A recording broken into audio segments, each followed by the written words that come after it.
अगली चुनाव 2019 का चुनाव था, जो बेगूसराय से कन्हैया कुमार लड़ रहे थे और गिरिराज दादा थे।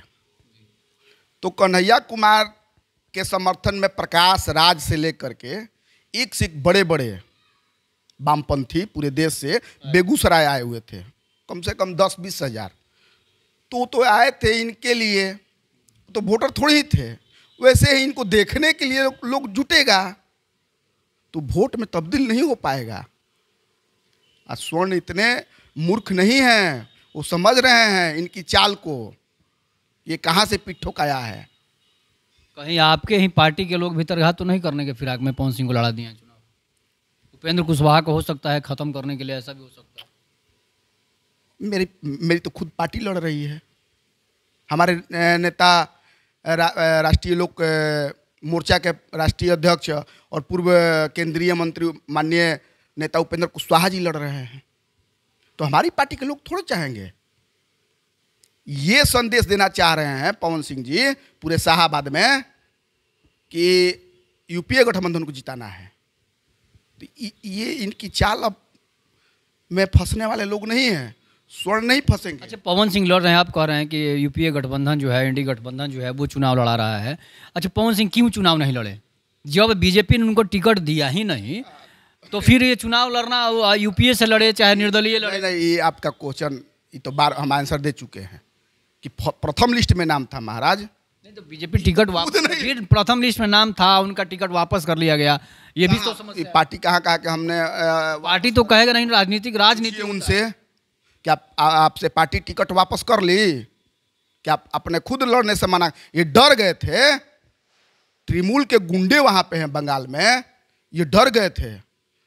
देखिए, कार्यकर्ता को अगर टिकट मिलेगा, हमको जम्मू से भाजपा देगी, एनडीए गठबंधन देगी, तो हम जम्मू से लड़ जाएंगे।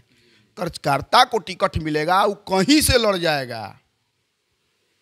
और इस टाइप के लोगों को टिकट दीजिएगा तो बेइज्जती हो जाएगी। कैसे टिकट फेर कर भाग गए? अच्छा, पब्लिक रिएक्शन में हम लोग देखे हैं कि पवन सिंह को वहाँ के जो काराकाट के लोग हैं वो ज़्यादा चाह रहे हैं। उपेंद्र कुशवाहा को बोल रहे हैं कि ये एक बार सांसद थे, इसके बाद यहाँ कुछ काम नहीं कराए हैं, ऐसा भी समस्या आ रहा है। देखिए, वहाँ पे तो राजद से कांति सिंह भी थी।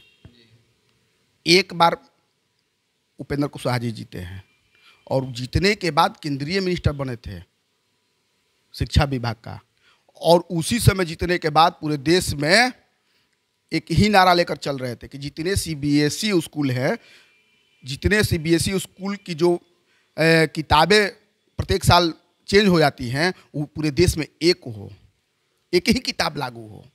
इन्हीं का देन। इन्होंने काराकाट में समझ जाइए कि बहुत सारी काम इन्होंने किया है। आवाज़ बुलंद, सरकार में रहते हुए भी आवाज़ बुलंद किया है इन्होंने गरीब गुरबा के लिए, अति पिछड़ा महादलितों के लिए। तो जब पूरा देश तैयार है मोदी को प्रधानमंत्री बनाने के लिए, स्वर्ण अति पिछड़ा महादलित, तो पवन सिंह को लग रहा है कि हमको स्वर्ण वोटवा ले लेंगे और वहाँ पे यूपीए जितवा देंगे। एक मामला है कि मतलब 2 कुशवाहा कैंडिडेट लड़ रहे हैं, 2 कुशवाहा जाति से लोग लड़ रहे हैं, जहाँ पर कुशवाहा की संख्या 1.5 लाख के करीब है। उसके बाद मैं आपको बता रहा हूँ कि नेता पूरे देश में, पूरे बिहार में एक ही है, उपेंद्र कुशवाहा। विकेश जी, इस बात को मानिए, जब से उपेंद्र कुशवाहा ने पार्टी का घोषणा किया, पूरे बिहार का कुशवाहा एक पैर पर खड़ा हो गया उपेंद्र कुशवाहा जी को नेता बनाने के लिए। और पूरे बिहार में देख लीजिए, कोई भी सीट हो, उपेंद्र कुशवाहा जैसे नेता किसी भी सीट पर नहीं लड़ रहा है। अच्छा, ऐसा नहीं हो सकता है जैसे राजपूत का 3 लाख वोट है, यादव का 2.5 लाख के करीब वोट है, ब्राह्मण का वोट है, भूमिहार का वोट है, लाला भी हैं, बनिया भी हैं, तो उससे क्या है, पवन सिंह इसको समीकरण करके हो सकता है कि ये वोट पवन सिंह को मिल जाए। और कुशवाहा का वोट जो है 2 भागों में बढ़ जाएगा। राजा राम सिंह भी कुशवाहा हैं और उपेंद्र कुशवाहा भी हैं। देखिए, यहाँ पे सिंबल पे वोट मिलती है। पूरा देश जब हम कह रहे हैं कि मोदी को प्रधानमंत्री बनाने के लिए तुला हुआ है सभी वर्ग के लोग, तो आप कैसे समझ रहे हैं कि ये वहाँ से जीत जाएंगे? ये जीतेंगे नहीं, ये एनडीए को हरवाएंगे।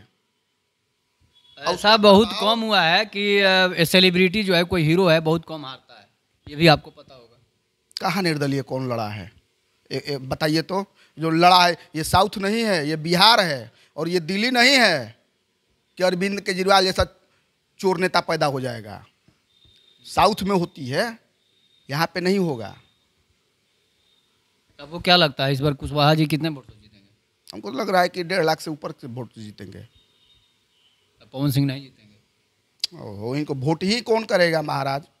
नया वर्ग जो है, सुन लीजिए एक मिनट, नया वर्ग जो है, नया वर्ग पवन सिंह को बहुत ज़्यादा चाहता है, चाहे वो कहीं कभी हो, बिहार का से बाहर का, बिहार का हो, लेकिन जिस क्षेत्र से लड़ रहे हैं वो शाहाबाद में ही आता है। देखिए बता देते हैं, केवल इनका